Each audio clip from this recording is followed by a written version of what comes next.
지금부터 오후 순서를 마저 진행해 보도록 하겠습니다. 토론자 여러분들 미리 앞으로 나와 계십니다. 객석에서 보시기에 왼쪽부터 소개해 드리겠습니다. 김형섭 교수님 나와주셨습니다. 네, 감사합니다. 김태훈 교수님 나와주셨습니다.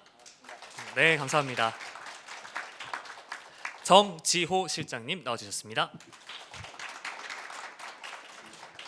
김영남 차장님 나와주셨습니다. 박상률 교수님 나와주셨습니다. 네, 그리고 오늘 오전 순서에는 따로 소개해드리지 못했었는데 소개를 간단하게 드리겠습니다. 한종원 해양생물자원관 실장님께서 자리하셨습니다. 종합토론 좌장은요, 김영남 해양환경공단 처장님께서 맡아 토론을 이끌어 가실 예정입니다. 그러면은 이제 발언권과 마이크를 좌장님께 넘겨드리겠습니다. 김영남 처장님 진행 부탁드리겠습니다. 네, 감사합니다. 안녕하세요. 식사 많이 맛있게 하셨습니까? 네. 점심 식사를 마치고 이렇게 토론회를 하는 게 조금 부담스러운 면도 없지 않아 있습니다. 왜냐하면 조금 졸리실 수도 있고 해서 그래서 제가 사전에 좀 이제 보통 이런 토론회는 주최 측에서 또 이제 원하시는 방향과 그런 게 있을 것 같아서 여쭤봤더니 그런 거는 없이 그냥 자유롭게 좀 편하게 얘기하셔도 된다고 해주셔서 그 좌장의 권한으로 최대한 좀 컴팩트하게 너무 졸리시지 않은 선에서 너무 어렵지는 않지만 궁금한 건 서로 얘기할 수 있는 것 정도로 이끌어 보도록 노력하겠습니다. 그래서 제가 생각하는 순서는 먼저 패널분들 의견을 좀 듣고요. 발표자분들의 의견은 조금 있다가 듣고 발표자분들 관련해서는 저희 그 청중분들 질의 응답을 좀 받으면서 궁금한 거 격의 없이 좀 질문해 주시면 패널 분이나 아니면 발표자분들 중에서 답변하는 식으로 진행을 했으면 합니다. 그래서 제가 먼저 오전에 있었던 거를 조금 다시 한번 이제 상기를 시켜드리겠습니다. 지금 오전에 저희가 4개의 발표가 있었습니다. 그래서 기억을 떠올려 보시면 제일 먼저 발표를 해주신 정지호 박사님께서는 지금 블루카본 관련해서 특히 지금 해양수산부 차원에서 블루카본의 어쨌든 이행 주체나 정책 동력을 해양수산부가 가지고 있는다고 봤을 때 해양수산부 차원에서 블루카본 관련된 법 개정이라든지 정책 지원을 어떻게 하려고 한다는 거에 대해서 상세히 설명을 해주셨고요. 그 내용은 이제 향후 돌아가셔서도 이 발표 자료를 보시면 좀 이해가 되실 부분이라고 생각을 합니다. 그리고 두 번째 발표는 제가 했었습니다. 그래서 갯벌 복원 사업 위주로 설명을 드렸고요. 핵심은 그겁니다. 이제 갯벌 복원 사업이라는 사업 안에 블루카본에 관련돼 있는 복원 사업도 역시 같이 진행을 하고 있고, 그리고 지금 기아자동차랑 저희가 같이 개발한 외부 사업론이 지금 현재는 가장 빠르게 진행이 되고 있으니 이게 내년에 승인을 받으면 이 사업 방법론을 활용을 하실 수 있는 길이 있습니다. 그래서 그거를 좀 광고를 드리고 싶었던 거고요. 그리고 김영석 교수님께서 그 블루카본 식생을 할 때 어떤 종에 대한 고려라든지 그리고 복원 효과를 좀 장기적으로 보기 위해서 어떤 걸 고려해야 되는지에 대해서 자세히 설명을 해주셨습니다. 그래서 특히 경기도에서 이미 자생하고 있는 염생식물들에 대해서 어떻게 활용할까에 대한 고민을 같이 해주신 부분이 있으니까 참고해 주시면 좋을 것 같고요.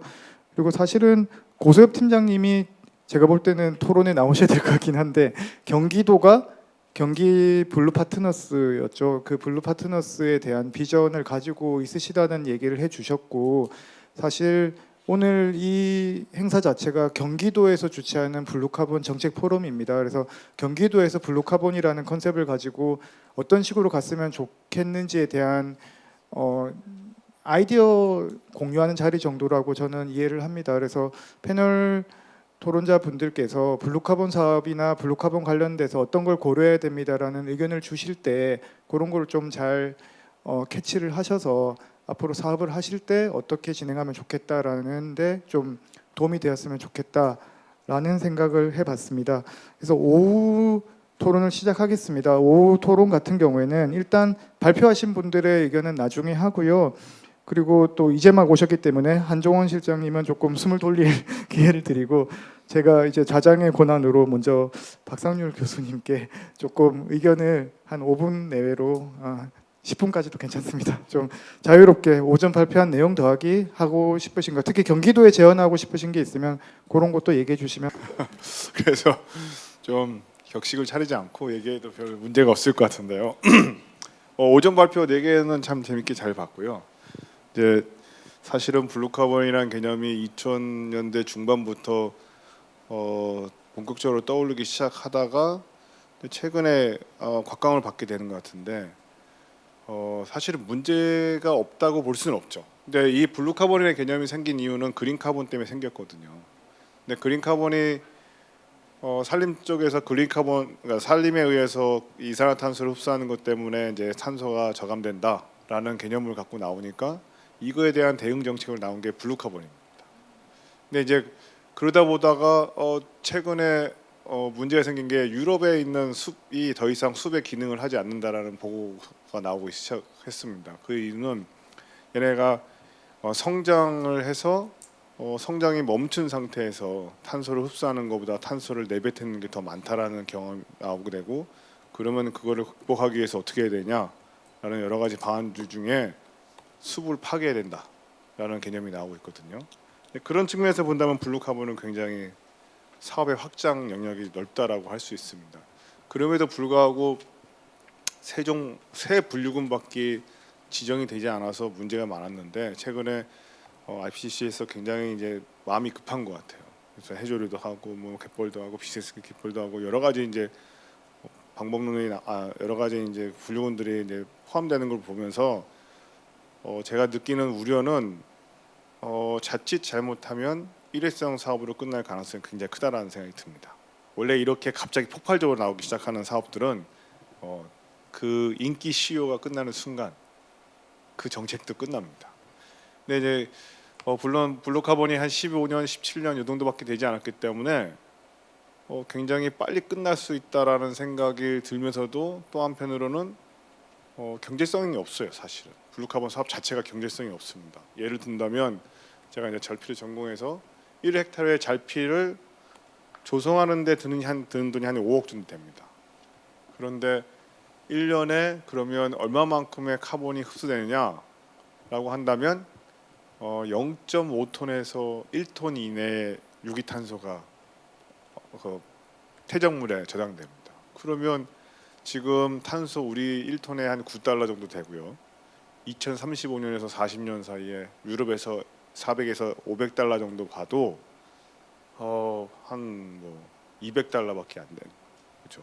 200에서 500달러밖에 안 되고 그거를 우리가 100년 쓴다고 해도 우리가 조성 단가에 미치지 못합니다. 그러니까 이게 블루카본의 단점이에요. 그러면 이제 블루카본에 이제 이제 또 다른 사업이 필요하다고 생각되는데, 이 블루카본을 연속적으로 계속적으로 지속할 수 있는 이제 고도화시키는 사업이 필요한데 그게 바로 저는 밸류체인이라고 생각합니다. 예를 들어서 지금 헬스부하고도 여러 가지 논의를 하고 있지만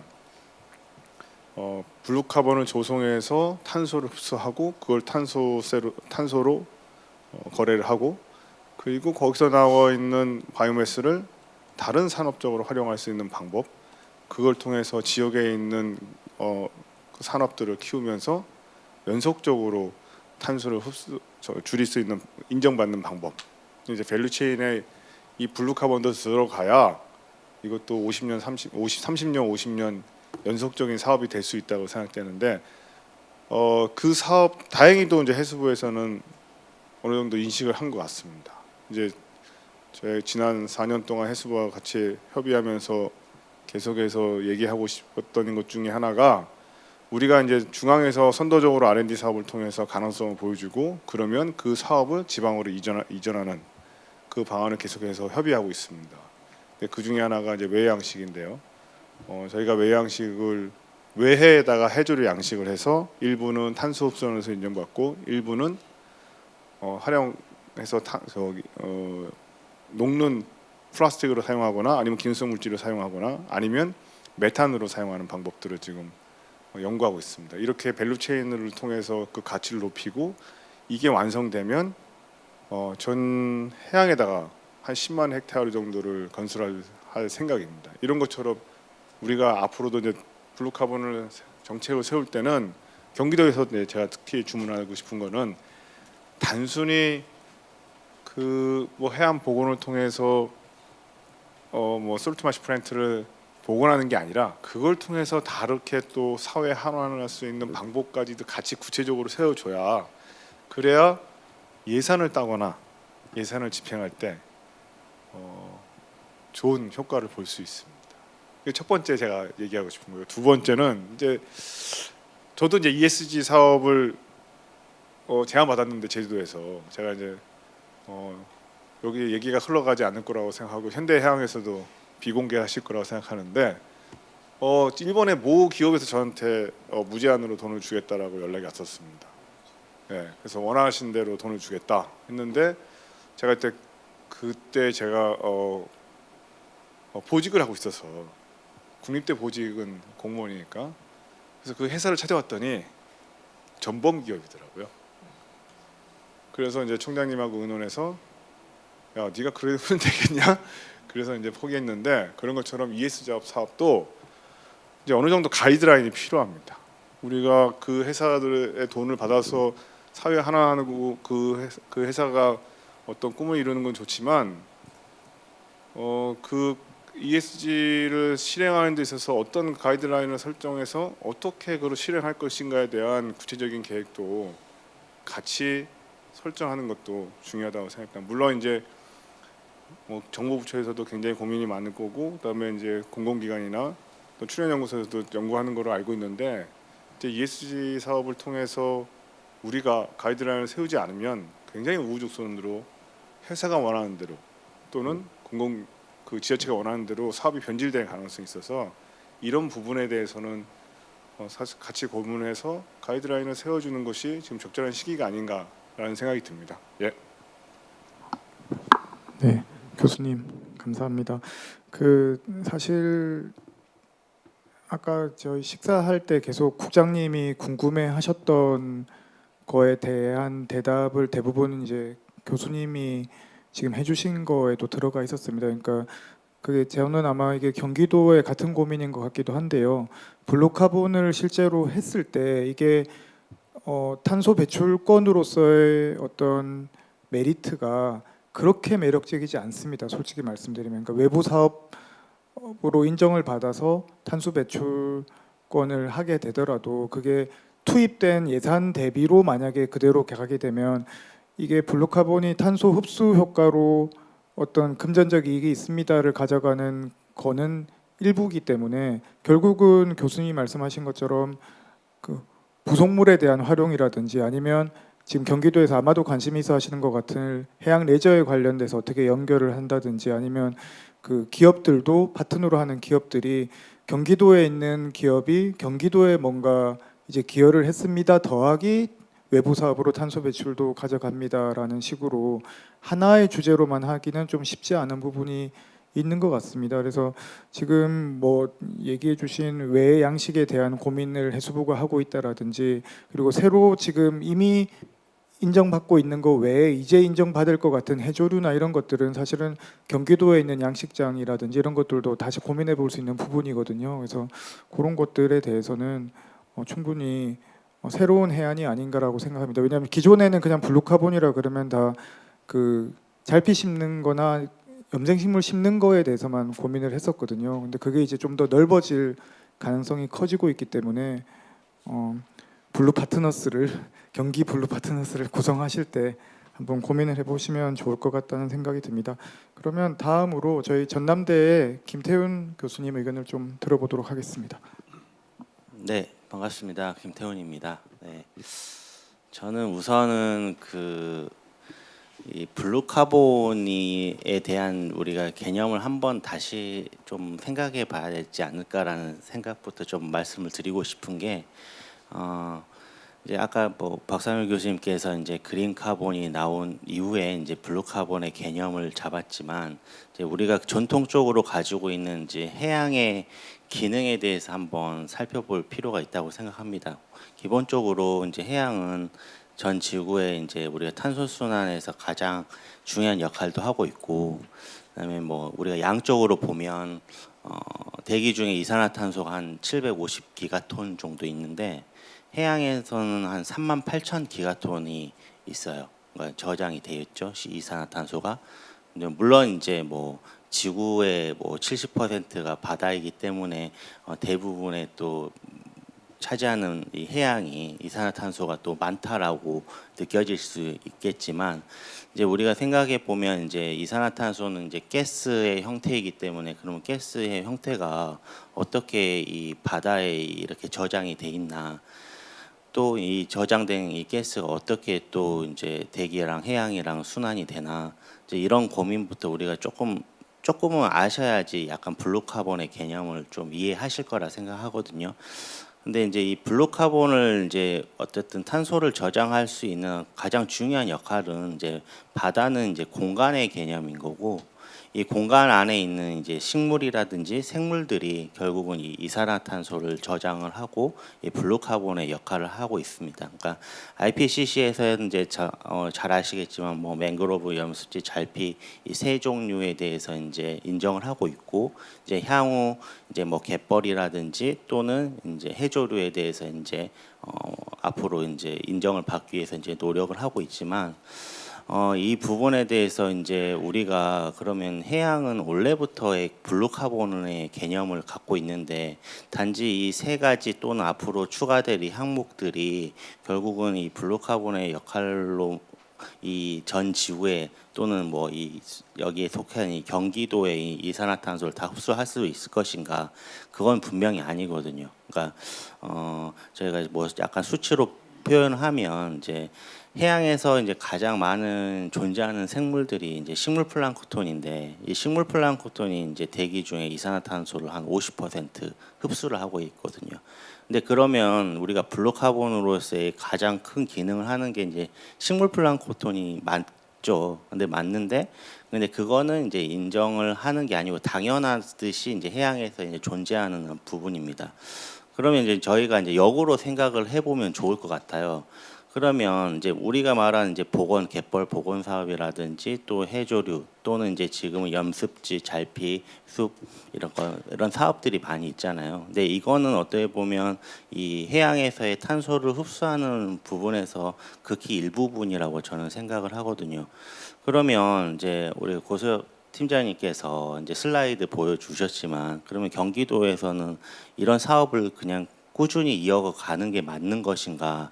저는 이제 그게 아닌 것 같고요. 이제 경기도에 아까 바다에 보면 뭐가 제일 많았어요? 공업 단지들이 많았잖아요. 저는 어떤 측면을 바라봐야 된다고 생각하냐면, 어떤 이제 보건 사업도 이제 잘피 숲 사업 뭐 이런 것도 되게 중요하지만 근본적으로 이제 오염의 문제거든요. 우리 지금 초심으로 돌아가고, 우리 아까 어린이 합창단이 뭐라고 했죠? 바다를 지킵시다. 아니 이게 정답이거든요. 그러니까 블루카본의 기능, 또 이 탄소를 흡수할 수 있는 이 기능을 잘 하기 위해서는 바다를 지키는 게 맞는 것 같습니다. 그리고 특히 경기도는 이런 공업단지들이 너무 많기 때문에 결국은 이 해양 자체가 오염이 되면, 아까 말하는 육상에서는 당연히 이제 나무라든지 식물 자체가 결국은 이산화탄소를 흡수는 하지만, 이게 바다는 오염이 되면 그 1차 생산자 역할을 하는 식물 플랑크톤이 죽게 되면, 또는 또 뭐 조금 더 오염의 또 측면에서 다른 문제가 또 뭐 적조도 많이 일어날 수도 있죠. 뭐 식물 플랑크톤 대불름도 있지만 또 그것들이 또 다른 영향까지 많이 악영향까지 미치거든요. 그러면 이게 탄소의 어떤 흡수원에서의 이 시스템 자체가 이 오염의 소스로 인해서 깨질 가능성이 저는 가장 높다고 생각을 합니다. 그래서 이제 그런 부분에서는 이제 우리가 어떤 경기도 자체에서는 어떻게 이거를 해양을 지킬 것인가, 오염을 막을 것인가, 또 뭐 기업들의 ESG 경영을 한다고 하지만 이런 측면에서 기업들도 어떻게 보면 어떤 탄소 흡수원으로서의 어떤 크레딧을 생각하는 부분도 되게 중요하지만, 거기를 지키기 위해서 어떤 역할을 할 것인가에 대한 논의가 가장 중요하다고 봅니다. 이게 가장 근본적이고 어떤 이 블루카본의 개념에서 되게 중요한 부분인 것 같고요. 그다음에 뭐 갯벌도 마찬가지거든요. 갯벌이 저희가 조금 이제 앞으로 인정을 받기 위해서는 넘어야 될 산들이 좀 많은 것 같습니다. 왜냐하면 앞서도 말씀드렸지만 우리가 이 블루카본의 중요한 기본은 식물 또는 생물이거든요.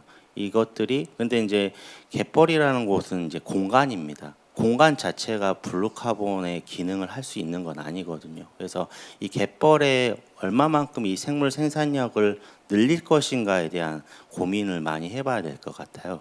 그래서 결국은 아까 이 갯벌도 오염이 되면 그런 당연히 식물 또는 생물들이 죽어가는 기능을 하고 있기 때문에 그 역할에 오히려 블루카본에서의 작용이 덜할 수도 있고 어떤 뭐 연구들을 보면 이제 죽은 갯벌도 있고 하잖아요. 근데 거기에 보면 유기물들이 너무 많다 보니까 뭐 냄새가 많이 날 거예요. 아마 뭐 보면 이게 뭐 우리 엄청 지독한 어떤 냄새가 이제 메탄가스, 이제 황 이런 것들이거든요. 결국은 최근에 뭐 연구 결과들이 보면 이런 오히려 갯벌이 메탄가스라든지 아니면 이산화탄소를 오히려 더 많이 방출을 한다. 특히나 이제 이 지구 온난화에서 이제 이산화탄소보다 더 중요한 어떤 요소가 이제 메탄가스의 방출인데 이것들이 이제 갯벌이 썩어감으로 인해서 가스가스를 동반하게 되면 오히려 갯벌이라는 이 공간 자체가 결국은 이산화탄소를 흡수해야 되는 공간이 오히려 방출하는 공간이 되기 때문에 이런 부분에서는 결국은 이게 오염이라든지 우리가 지켜야 되는 어떤 부분들까지 우리가 고려를 해봐야 된다고 생각을 하거든요. 그래서 우리가 이제 우리 아이들이 아까 말 이렇게 동요를 불렀지만 이제 제가 그 동요에 답이 있더라라는 말씀을 드리고 싶고 그 부분에 대해서 경기도는 좀 많은 고민을 하시면 좋을 것 같다라는 생각이 듭니다. 이상으로 마치겠습니다. 네. 감사합니다. 훨씬 스코프가 큰 얘기를 해주셨습니다. 그래서 사실 뭐 아시는 분은 아시겠지만 김태훈 교수님이 약간 탄소 순환 이런 연구를 많이 하시는 교수님이거든요. 그래서 지금 블루카본이 저도 좀 공감하는 부분이 뭐가 있냐면 저희가 지금 논의하는 블루카본은 자꾸 IPCC에서 인증을 해줘서 뭔가 나중에 좀 탄소 흡수를 해서 외부 사업이 됐든 아니면 국가 NDC 목표에 기여할 수 있습니다라고 할 만한 것들 위주로 사실은 정책이 가는 부분이 없지 않아 있습니다. 근데 제가 얼마 전에 좀 아차 싶었던 게 이번에 IPCC 논의될 때도 마찬가지지만 지금 새로 추가 인증을 받으려고 하는 공간적인 곳들이 있지 않습니까? 교수님이 지적하신 것처럼 갯벌이 됐던 뭐 그 조화대 퇴적상이 됐던 그런 곳들은 건강하지 않은 곳까지 다 무작위로 인정해 준다는 얘기가 아닙니다. 그 안에 이제 앞으로 2년 동안 계속 논의돼서 추가가 되겠지만 일단 훼손되지 않아야 된다는 전제가 붙거든요. 그래서 오히려 이제 그런 컨셉으로 뭐 이게 제가 하는 업무 중에 하나지만 해양 보호구역 안에 있는 것들만 인정해 주겠다라는 얘기도 사실은 나옵니다. 그러니까 그렇다는 얘기는 뭐냐면 블루카본이라는 게 지금 어쨌든 이론적으로는 바다라는 공간에서 흡수하는 모든 행위 주체에 대해서 다 인정을 받아야 될 것 같지만 현실은 그렇지 않다 보니 지금 새로 논의되는 것들이나 뭐 그런 것들도 탄소 흡수를 해서 시장에 활용하는 것 외에도 적어도 건강한 바다가 유지되는 게 전제가 돼야 그 다음으로 이제 넘어가는 게 얘기가 되고 있거든요. 그래서 저는 그 아까 경기 블루 파트너스나 이제 처음에 하실 때는 아무래도 지금 기존에 인정되는 거 위주로 보실 수밖에 없겠지만 실제로 2년 금방 지나가고 이제 다른 해양 공간에 대한 것들이 논의가 되면 결국은 어떻게 경기도 바다가 더 건강한가에 대한 고민으로 다시 돌아오게 될 거라고 생각을 하고 이건 아까 저희 그 교수님이 이제 그 두 교수님께서 얘기하신 거랑 결국은 다 맞닿는 얘기인 것 같아요. 그래서 그 블루카본이라는 컨셉 자체가 생긴 김에 어떻게 하면 경기도에서도 이 바다를 좀 더 건강하게 하는 다른 활동들을 여기에 잘 포장하실까에 대한 고민을 해보시면 좋겠다라는 생각이 듭니다. 그래서 다음으로는 저희 해양생물자원관의 한종훈 실장님이 사실은 저희 블루카본 관련해서 실증센터도 지금 그 해양생물자원관에 곧 생길 겁니다. 그래서 보다 더 실질적인 얘기를 아마 더 해주실 수 있을 것 같고요. 좀 의견을 들어보도록 하겠습니다.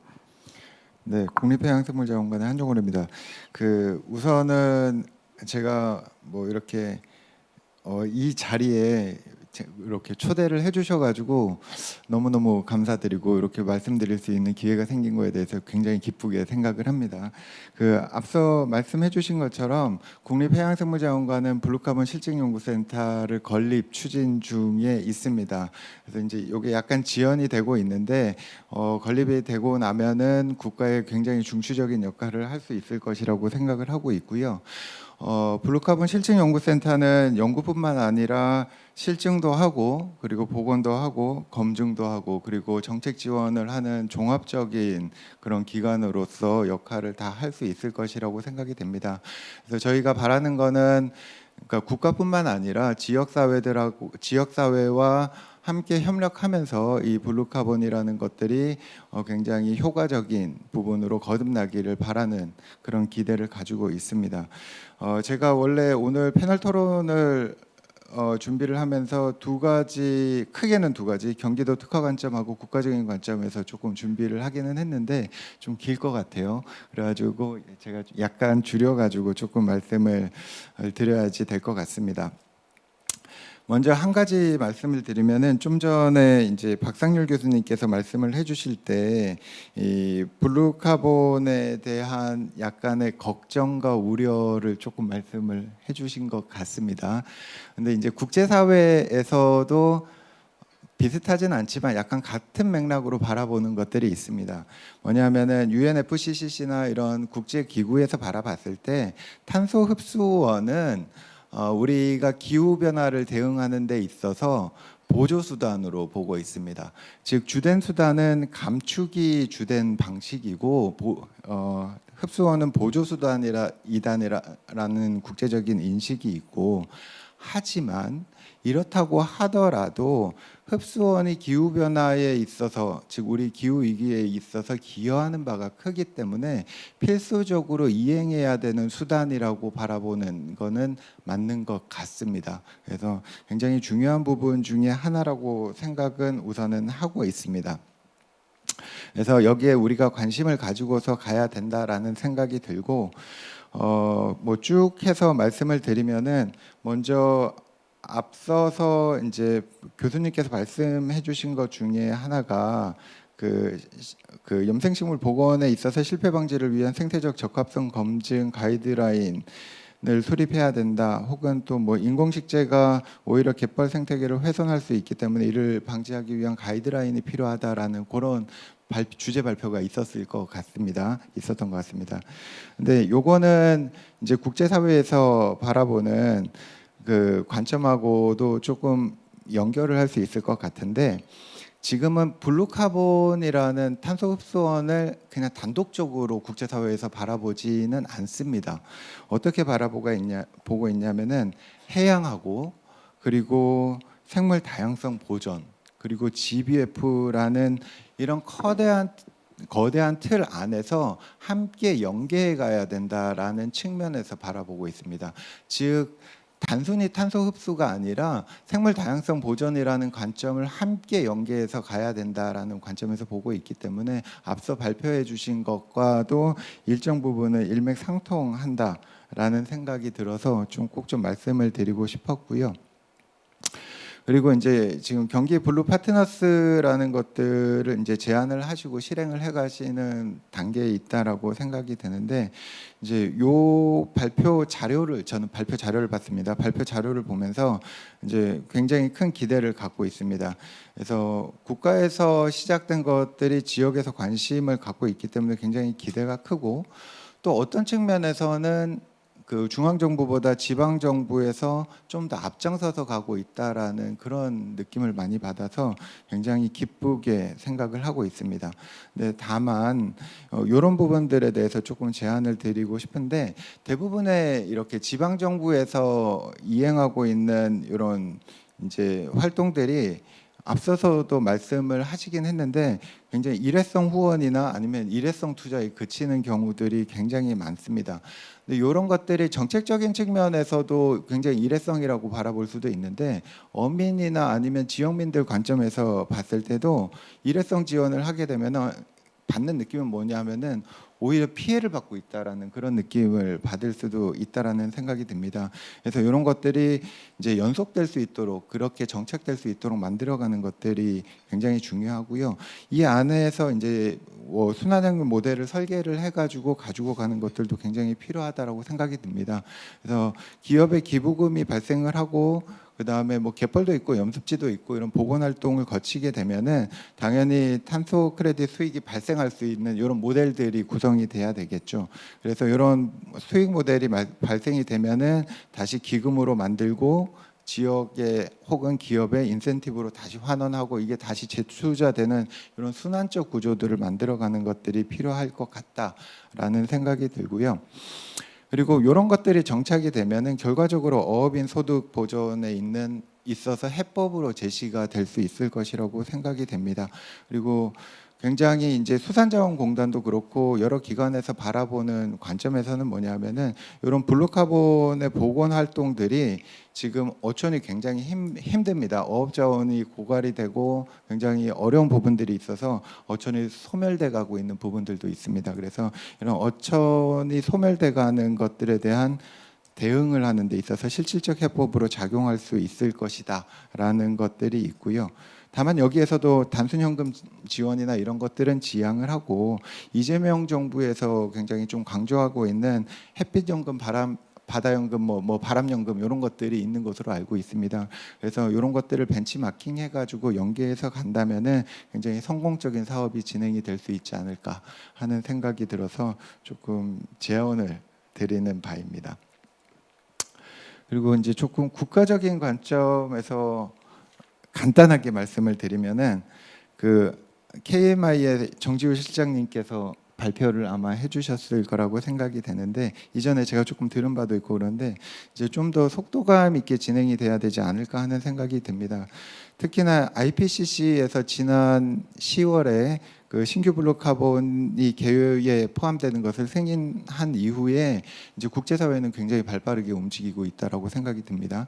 그럼 우리나라에서도 이런 부분, 그러니까 법률이라든가 제도적인 부분에 있어서 좀 발빠르게 움직여야 되는 시기가 아닌가 하는 생각이 들고 이런 법률이나 이런 것들 제도들이 제대로 정비가 돼야지 뭐 지방 정부에서 정책을 추진하는 데 있어서 추진 동력을 만들어가고 이렇게 할 수 있을 것이라는 생각이 듭니다. 그래서 이런 부분들 너무 죄송하지만 좀 신경 써가지고 좀 더 빠르게 진행을 해주셨으면은 해주셔야지 아마 이런 것들이 잘 정책돼 가지 않을까 하는 생각이 들고요. 나머지는 IPCC 신규 흡수원이 이제 새롭게 등록이 시작이 될 텐데 요거는 이제 지방 정부에서 해야 될 일은 아니라는 생각이 드는데 과학외교나 이런 것들을 중앙 정부에서 조금 신경 써서 진행을 하고 우리나라가 국제 룰을 만드는 메이커로서 굉장히 중요한 역할을 해줘야 된다라는 이런 것들을 좀 제안을 드리고 싶습니다. 그리고 마지막으로는 아까 말씀하신 그 블루 파트너스하고도 연계가 되는데 민간 주도의 자발적 탄소 시장을 잘 육성해 나가야 된다. 이런 부분들은 지방 정부에서도 아이디어나 아니면 프로그램들을 개발해 나갈 수 있을 것이라는 생각이 들고요. 이게 정부에서 혹은 지방 정부에서 주도한다기보다는 좀 민간으로 이양을 해가지고 자발적 탄소 시장을 만들어가는 것들도 굉장히 중요한 것들 중에 하나라는 생각이 듭니다. 왜냐하면 이제 중앙 정부에서 만드는 이런 탄소 시장 같은 경우에는 규제가 높고 진입 장벽들도 굉장히 높습니다. 그래서 기업이나 아니면은 다른 곳에서 이런 탄소 배출권 구매라든가 아니면 거래라든가 하는 부분에 있어서 어려운 점들이 굉장히 많이 있거든요. 그래서 이런 것들을 민간으로 이양을 해서 민간에서 좀 더 자율적으로 할 수 있는 그런 체계들을 만들어가는 게 중요하지 않을까라는 생각도 하고 있습니다. 좀 여기까지 말씀드려도 될까요? 제가 시간 너무 많이 뺏은 건 아니죠? 예. 시간은 사실 저희 충분히 있으니까요. 그 자유롭게 쓰셔도 되는 부분이고요. 그 사실은 저는 토론문을 지금 보고 있습니다만은 지역에서 이제 경기도에서 해야 될 관점과 국가 차원에서 해야 될 관점에 대해서 정리를 대단히 잘 해주셨습니다. 근데 제가 들으면서 느낀 거는 이게 어떻게 하면 경기도 차원에서 이건 이제 꼭 실장님의 말씀뿐만이 아니더라도 경기도 차원에서 블루카본이라는 어떻게 보면 경기도에서 기존에 조금 이제 덜 하시던 부분을 이제 새로 하시려고 하면 뭔가 이제 동력이 있어야 되는데 저는 대외적인 동력은 이미 충분히 있다고 생각을 합니다. 왜냐하면 여러 지자체나 아니면 기업들을 통해서 하는 블루카본 관련된 사업들이 여기저기서 많이 이루어지고 있는 부분이 있거든요. 그래서 대외적인 건 있는데 그럼 이제 들여다 보셔야 되는 게 뭐냐면 그 대외적으로 하고 있는 여러 가지 사례들이 크게는 제가 볼 때는 두 가지입니다. 하나는 어떤 국가에서 주도해서 하는 갯벌 복원 중에 이제 블루카본 탄소 배출을 이제 덤으로 가져가는 게 하나 있을 거고 또 하나는 어떤 기업이 ESG 경영 차원에서 뭔가 바다에 관련된 활동을 하고 싶었을 때 주로 이제 수산자원공단하고 하는 경우가 많겠지만 잘피를 심고 이런 거에 관심이 있던 그 전에는 사실은 해양생태계 복원이라는 이름으로 사실은 기업에서 ESG 경영 차원에서 조금 자원봉사처럼 하셨던 게 있습니다. 근데 이제 그게 블루카본이라는 링크가 하나 더 생기게 되면서 뭔가를 더 하실 수 있는 부분이 생기는 게 있는 게 지금까지 현실인 것 같고 그게 앞으로 더 어떻게 나가야 되는 거에 대해서는 지금 여러 토론자분들께서 좀 얘기를 해주신 것 같고요.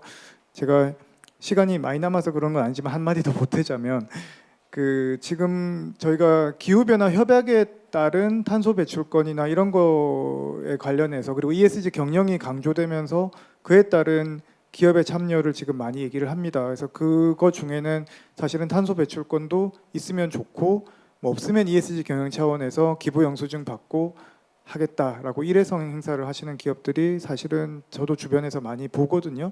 근데 지금 약간 또 다른 컨셉으로 나가는 게 아주 큰 대기업들은 요즘은 뭘 관심을 가지자면 기후변화 협약에서 CBD에서 지금 말한 GBF 그러니까 그 생물 다양성 프레임에 대한 보존 프레임에 대한 중요 컨셉 중에는 생태계 복원도 들어가 있습니다. 그래서 각 기업이 공장을 운영하거나 하면서 생태계에 영향을 안 좋은 영향을 미친 거 정도를 상쇄하는 생태계를 복원해야 된다는 국가적인 아니 그 국제사회에서의 강제는 아니고 권고가 있습니다. 그래서 그 ESG에 신경 쓰는 큰 기업들은 사실은 이제 그것도 반영을 해서 사업을 하더라고요. 근데 제가 그 얘기를 들을 때 이제 마침 이제 경기도 포럼도 있고 그래서 생각이 들었던 거는 경기도에 있는 무수히 많은 큰 기업들은 그 정도 규모의 기업은 사실은 이런 것도 생태계 복원도 대단히 관심을 가지시거든요. 근데 제가 조금 아는 몇 기업들하고 얘기를 해보니 그 생태계 복원을 호주 이런 데서 하고 있더라고요. 호주에서 산호 복원하고 뭐 이제 이런 실적을 쓰시더라고요. 그래서 조금 이제 그런 거에 대한 수요가 우리나라로 와서 우리나라 연안에 블루카본하고 연계되고 그게 경기도 특히 이제 경기도는 공장을 많이 가지고 있으니 아까 김태훈 교수님이 말씀하신 그런 오염 저감 더하기 블루카본 서식지 보존에까지 같이 가면 그것도 꽤 괜찮아 보였습니다. 그래서 제가 뭐 그 이런 말씀을 드리는 이유는 그 어쩌다 보니까 이제 대기업들이 연락 와서 회의를 할 때가 좀 있습니다. 그래서 얘기를 하다 보면 트렌드가 이제 요즘은 그 얘기를 자꾸 하시더라고요. 그래서 지난주만 해도 그런 얘기를 제가 좀 들었었어 가지고 그 얘기를 조금 드립니다. 그래서 저희가 풀로 채울 생각은 없고요. 이제 다음 순서로 플로어에 계신 분들 중에서 오전에 발표할 때 이제 궁금하셨던 내용이나 아니면 오늘 내용에 궁금하시거나 아니면 경기도에 궁금하신 거가 있으시면 조금 자유롭게 손을 들고 소속과 성명을 말씀해 주시고 질문을 주시면 충실히 답을 할 수 있도록 하겠습니다. 혹시 질의가 있으실까요? 지목을 하는 방법도 있습니다. 그냥 블루카본 이런 게 있구나라는 거 정도는 그래도 알고 가시면 뭐 충분히 좋겠다는 생각은 드는데요. 그러면 그 주최자가 질문해도 됩니까? 그래서 일단 그 고세엽 팀장님이 질문을 한번 해보시는 걸로 하겠습니다. 경기도에서 이제 생각한 거는 매항리와 기아자동차 사례에서 봤을 때 후원금 기부 영수증을 끊으셔가지고 하셨더라고요. 근데 실제 이제 저희의 계획은 어떤 계획이었냐면 이제 일단 기업에 투자를 받는데 일시적인 후원금이나 이런 게 아니라 대중소재단을 통해서 기업이 정기적으로 자금을 대중소재단에 지급을 하고 이거는 대중소재단의 농어촌 협력 기금으로 기금화해서 경기도가 역으로 예산처럼 받는 겁니다. 그래서 그 정책 사업을 민간 자본으로 할 수 있게. 그래서 이렇게 되면 이제 기금 예산이 되는 거죠. 그래서 이제 이런 방법을 사실 생각을 했었고, 그랬을 때 그러면 왜 여기까지 생각했냐면 그 기업이 인센티브가 주어져야 되는데 뭐 기부금, 후원금 이것 여기에 대한 뭐 세제 혜택도 있을 수 있겠지만 실제 이제 이렇게 대중소재단으로 넘어갔을 때 그 통해서 갔을 때 대중소재단에서 줄 수 있는 혜택들이 있더라고요, 기업에. 그리고 이제 뭐 ESG 경영 평가라든가 이런 부분 플러스 또 법인세 인하라든가 이런 부분들의 혜택이 있어서 해양수산부 차원에서 또 국가적인 차원에서 뭐 물론 이거는 제가 이제 그 혼자 공부하다가 여기까지 가서 이제 진행을 이렇게 하면 어떨까라는 아이디어였는데 해양수산부 차원에서 앞으로 할 때 이게 그렇게 되면 기금의 규모가 커질 수 있지 않습니까? 관심 있는 기업을 한꺼번에 유치하고 이거를 각 지역에 배분해 주는 방식으로 내지는 뭐 또 다른 방식이 있을 수도 있겠죠. 그래서 이런 거에 대해서는 어떻게 생각하시는지 제가 이게 엉뚱한 생각인 건지 그게 좀 궁금했습니다.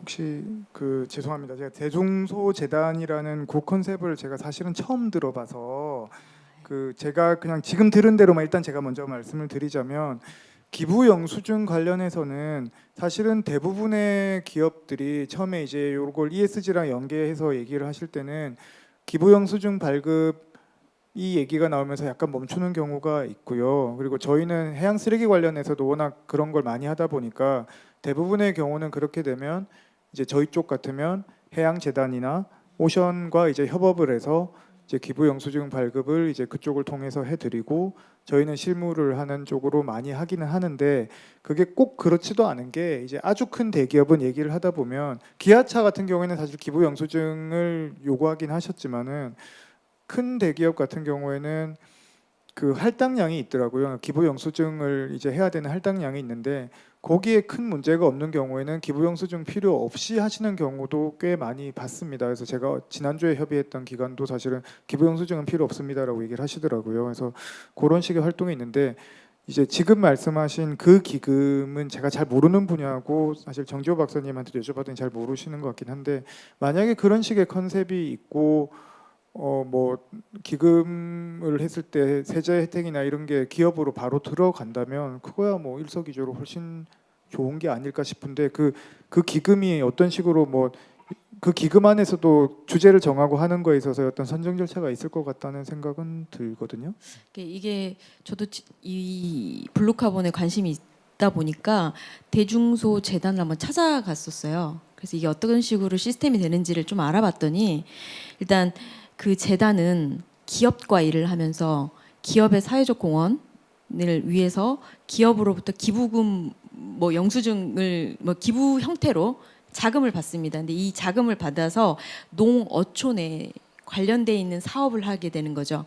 그래서 기본적으로 늘 기금을 받는 기금을 농업 재단에 자금을 투자하는 기업은 이제 어느 정도의 기금 형성이 되지 않습니까? 기금 덩어리가 이랬을 때 이걸 가지고는 지정형 사업을 하더라고요. 예를 들면은 그 어촌 복지 사업, 어촌의 그 섬 지역 의료 사업 이런 거 좀 들어보셨을 텐데 이런 사업이 다 그 기금을 통한 사업입니다.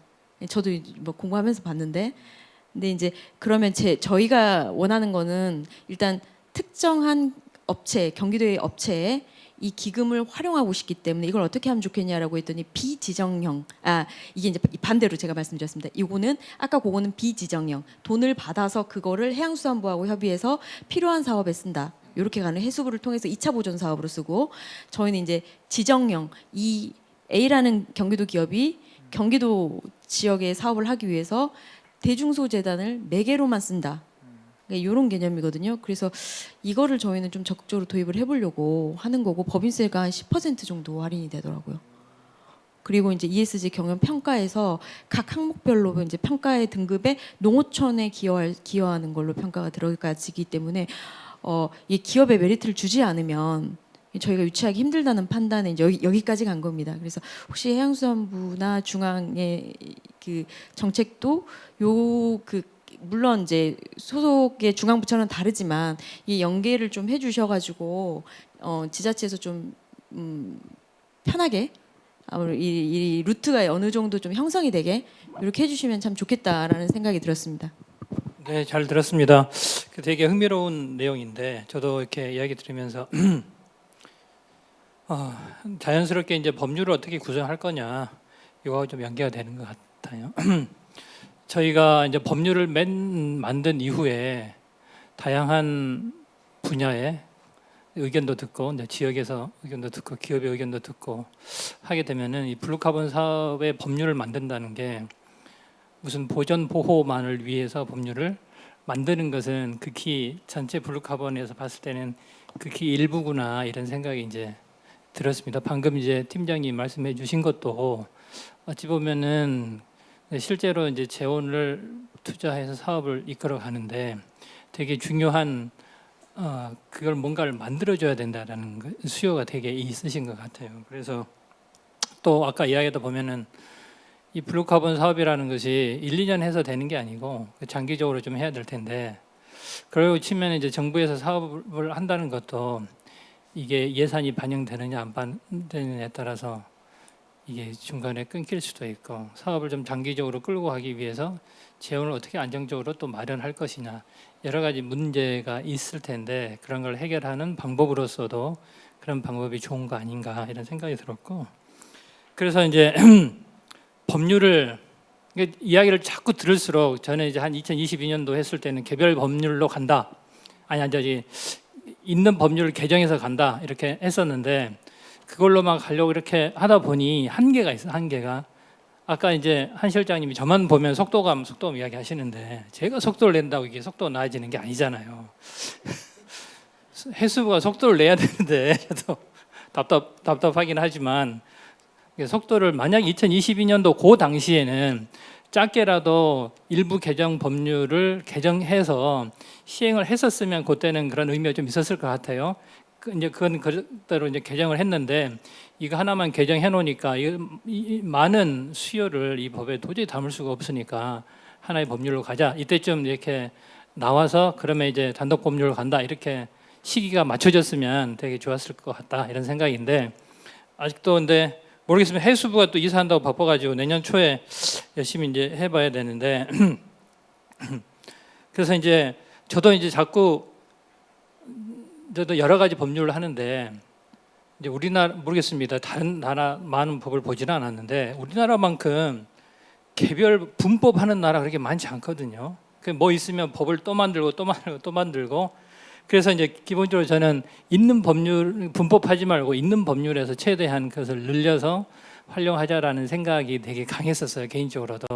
근데 블루카본을 하다 보니까 바다숲 그다음에 탄소 시장 구축하는 거 그다음에 또 기업의 자금을 안정적으로 받아서 기업도 좀 편하게 돈을 주고 그것을 안정적으로 사업을 이끌어가고 거기에 대한 그 보답을 받아야 되는 구조가 있을 텐데 그것을 건건히 그때마다 한다는 것은 좀 불확실성이 크기 때문에 그런 것도 이제 해결해야 되고 이 모든 것을 다 맡아서 하려면 개별 법률이 필요한 거 아니냐 이런 생각이 이제 들긴 들거든요. 그래서 이제 내년 초에 저희가 마련해 놓은 기존 법률의 개정안을 추진한 거하고는 또 달리 우리 블루카본 이 많은 다양한 수요를 받아서 어떻게 법률을 개정할 것인가에 대한 논의를 이제 시작을 합니다. 할 때는 저희가 이제 수산 쪽에 큰 파트가 있지 않습니까? 수산에서 블루카본 바라보는 것은 이 해양 생태계에서 바라보는 입장하고 정말 다르시더라고요. 이야기를 해보니까 많은 차이도 있고 거기서 얻으시려고 하는 것도 차이가 있기 때문에 그것을 조절하는 것이 쉽지는 않겠지만 그런 것부터 해서 해야 된다 이런 생각이 들었습니다. 그래서 구체적으로 말하면 법률에 그 재원 투자를 받아서 어떠한 사업을 하고 그 사업에 대한 뭐 이제 과학적으로 검증해주고 이러한 것들을 규정할 수 있는 법률에 한두 조항이라도 들어가는 필요가 있겠다 이런 생각이 저도 이제 들거든요. 그 뭐 법률에 모든 걸 뭐 담을 수는 없겠지만 그 법률에 따라서 필요한다면은 어떤 기구가 이제 될 수도 있겠고요.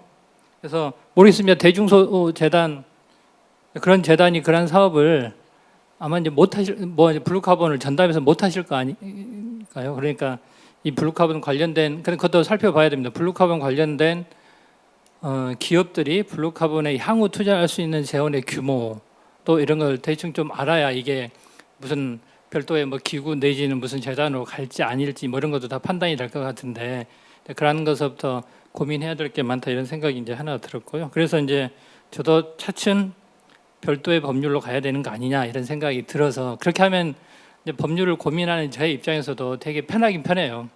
기존 법률에 들어가려고 하면은 되게 제한적이기도 하고 그 법률의 취지에 위배돼서 뭐 들어가기도 어렵고 하기 때문에 되게 제한적으로 들어갈 수밖에 없는데 그렇게 생각이 조금 바뀌고 있는 것 같고 그다음에 아까 이제 경제성 이제 문제 많이 나오는데 저희도 어디서 할 수 있을까? 저희 연구소에서 이제 한번 해야 되겠다. 2023년도에 그 블루카본 관련돼서 경제성 평가를 한번 해본 사례가 있는데 그것은 전체를 아울러서 하지는 않고 블루카본 저희가 R&D 차원에서 이 기술이 활용됐을 경우에 경제성을 그냥 잠깐 한번 살펴본 바가 있습니다.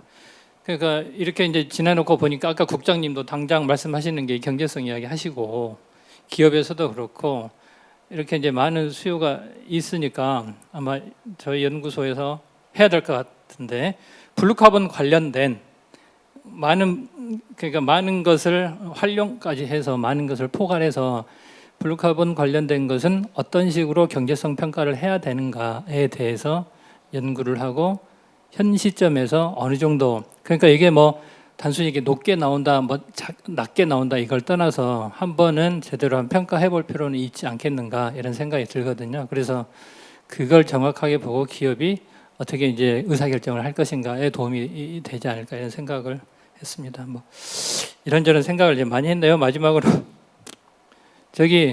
여기 참석하신 분들 중에 블루카본이라는 말을 아시는 분이 그러니까 여기 오기 전에 아시는 분이 얼마나 될까 이런 생각이 드는데 2023년도에 전 국민 대상으로 인식조사를 한번 해봤어요. 지금은 블루카본 저희는 블루카본 한데 여기만 넘어서서 길 가는 사람한테 블루카본 물어보면 아는 사람이 아무도 없잖아요. 블루카본 모르고 그러면은 그래서 2023년도에 물어봤는데 블루카본을 들어본 적이 있느냐?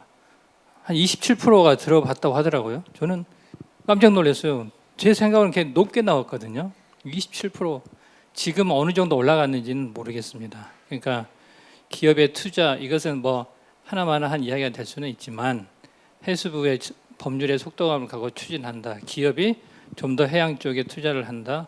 뭐 이런 것도 국민의 인식이 좀 뒷받침돼 줘야 하는데 블루카본 우리가 늘상 쓰는 용어 자체에서부터 인지도가 너무 낮아가지고 그런 것도 좀 같이 가야 되겠다 이런 생각 들고 해양 쓰레기 하면 이게 굳이 뭐 설명하지 않아도 우리가 인지도가 되게 높고 우리가 늘 뭐 바닷가에 가서 보면은 문제도 의식도 하고 또 시민이 참여할 수 있는 그 활동도 되게 단순하지만 의미 보람을 느낄 수 있고 이제 이러한 것들이 있는 정책하고 그렇지 않은 정책은 저희도 법률 만들고 해수부 설득하고 이런 게 좀 쉽지는 않거든요. 해수부에서도 그런 걸 따지고 있긴 합니다. 그래서 국민의 인식 증진 부분도 되게 중요한 부분이 아닌가 이런 생각도 했습니다. 뭐 이런저런 이야기했습니다. 오수연 팀장님 말씀하신 거에 우회로를 통해서 사업을 진행할 수 있냐 이 말씀이잖아요. 근데 이제 그게 기부금의 용도에 따라서 가능할 수도 있고 가능하지 않을 수도 있습니다. 근데 이제 우선적으로 경기도가 어떤 정책을 피는 데 있어서 기부금을 끌어와서 사업을 한다라는 것은 아마 어려울 겁니다. 예, 그건 어려울 거라고 저는 알고 있고 다만 이제 그거를 우회로 하는 방법은 대중소에서 이런 사업들을 했으면 좋겠다라고 먼저 제안을 하는 거죠. 그리고 대중소에서 공고를 냈대 이런 사업을 할 수 있는 팀들한테 기부금을 전달하겠다라고 했을 때 그 경기도에서 그 기부금에 대해서 인센티브를 주는 방식을 취하면 가능할 수도 있습니다. 네.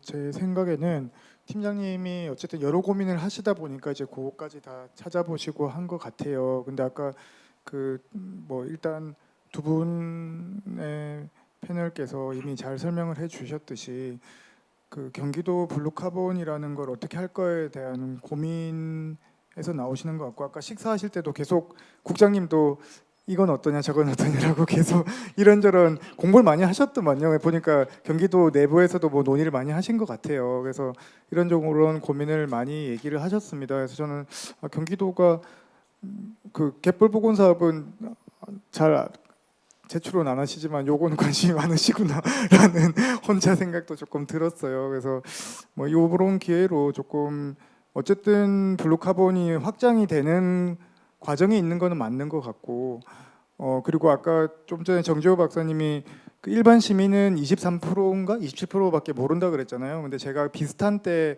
그러면 아까 그 김현숙 교수님이 얘기하신 것처럼 정부미들을 대상으로 공무원분들을 대상으로 블루카본 들어봤냐라고 설문조사를 했었거든요. 비슷할 때 한 7-80% 이상 나왔던 것 같아요. 제 기억에. 그러니까 정책을 하시는 분들한테는 이제 몇 년 전에도 이미 익숙해진 용어가 되기는 했습니다. 그래서 이걸 어떻게 잘 풀지에 대해서 중앙정부에서 좀 리드해서 가는 것도 있지만 경기도에서 또 특화해서 하는 것도 필요할 것 같긴 하고요. 혹시 추가 질문이 더 있으실까요? 없으시면 제가 김현숙 교수님 마지막 말씀 듣기 전에 그 아까부터 계속 뭔가 할 말이 있을 것 같은 백상규 박사님한테 여기 그 뭔가 해양 레저 관련해서 오셨다고 아까 얘기를 하셔가지고 이 블루카본에 대해서 이거 어떻게 푸실지 경기도에서 모신 이유가 있을 것 같아서 조금 들어보겠습니다. 네. 아닙니다. 저는 오늘 사실 밥 먹으러 오라 그래서 왔다가 가는 길이라서, 네. 하여튼 오늘 말씀하신 거 잘 들었고 경기도 얘기도 잘 들었습니다. 뭐 이거는 뭐 누가 혹시 답이 가능하신 분들 답을 해주셔도 될 것 같고, 그냥 제 개인적으로 궁금한 거 하고 의견 하나 말씀드리면, 아까 김태훈 교수님 아까 말씀하신 거 중에 오염원 관리 전 되게 중요한 얘기라고 생각합니다. 지금 블루카본도 필요하지만 오염원 필요하다. 이제 또 하나 저는 생각이 뭔가 하면, 지금 그러면 우리가 어천 지역이나 이런 쪽이 이제 마을어장이나 우리가 양식장 이렇게 활용하고 있는데, 결국은 그런 공간에 대한 어떤 관리 체계도, 그러니까 블루카본 이전에 지역민들이 어떤 소멸이나 이런 것까지를 고민했을 때 한 번은 이제는 조금 정리해야 될 때, 정리라는 표현 되게 조심스럽긴 합니다. 제가 무슨 민간에 있다 보니까 좀 그런 용어를 쓰게 되는데, 예전에 과거처럼 이어지던 마을어장의 관리나 이런 체계를 그대로 유지하면서 또 이런 사업들을 하면서 거기서 발생된 어떤 이득이 청계에만 들어간다? 뭐 이걸 또 반발할 수도 있을 것 같거든요. 이제 그런 측면에서 보면 지역에서는, 중앙에서는 그런 고민을 못 하더라도 사실 지역에서는 지역에서 권한을 가지고 있는 어장이나 면허나 이런 것들에 대한 관리를 한 번쯤은 이제는 고민해야 될 때가 아닌가 싶어서 그 말씀만 한번 드리고 마치도록 하겠습니다. 감사합니다. 예, 감사합니다. 옆자리에 계신 고셉 팀장님이 답을 아마 나중에라도 주시는 걸로 이해를 하고요.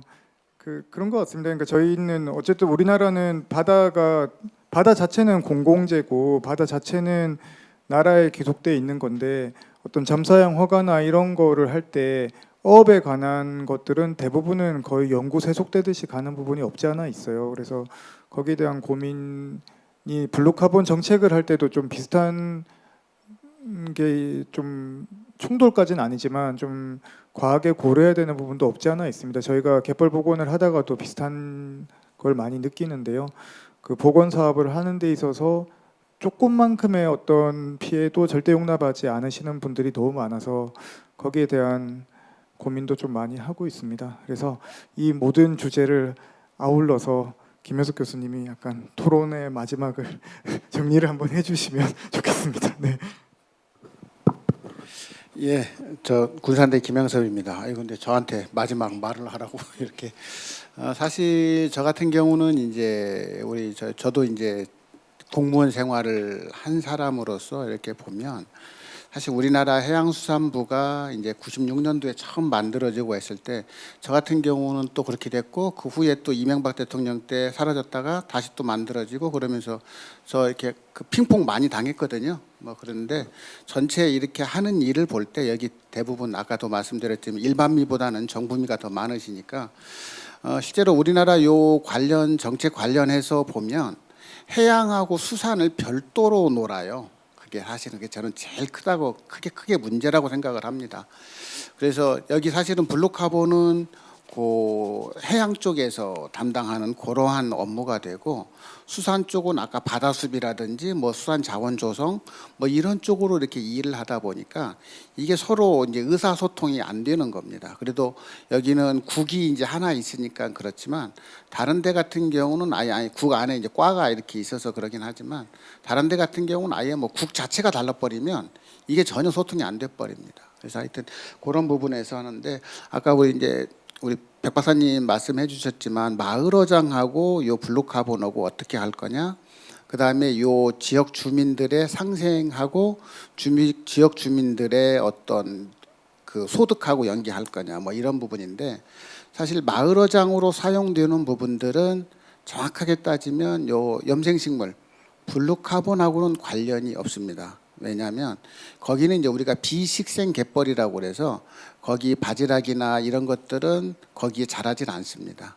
오히려 저 위쪽으로 그러니까 노출이 굉장히 많이 되는 그런 지역에서만 염생식물이 이렇게 뭐 자라고 있는 이런 상황이고 그다음에 이제 잘피 쪽은 뭐 조화대에 살긴 합니다만은 또 거의 개가 또 살만한 동네가 이 경기도에는 또 별로 없어요. 그래서 그런 거 계산해 봤을 때 경기도에는 이제 그 마을어장 쪽은 이제 비식생 갯벌 쪽으로 그리고 이제 위쪽으로는 이제 주로 염생식물 쪽으로 이제 이렇게 이제 블루카본하고 연계를 한다면 할 수가 있고 저는 그래서 아까 제가 발표된 내용 중에 하나가 어떻게 하면 요게 지역 사회하고 같이 연결을 할 거냐 그래서 말씀드려줬던 게 이제 그 활용 방안이었거든요. 그래서 그게 이제 염생식물 중에서도 굉장히 그 효능이 높은 그런 것들이 있으니 그런 것들을 어업인들하고 같이 그 조간대 상부에다가 이제 재배를 하고 그분들이 재배하고 그분들이 채취도 하고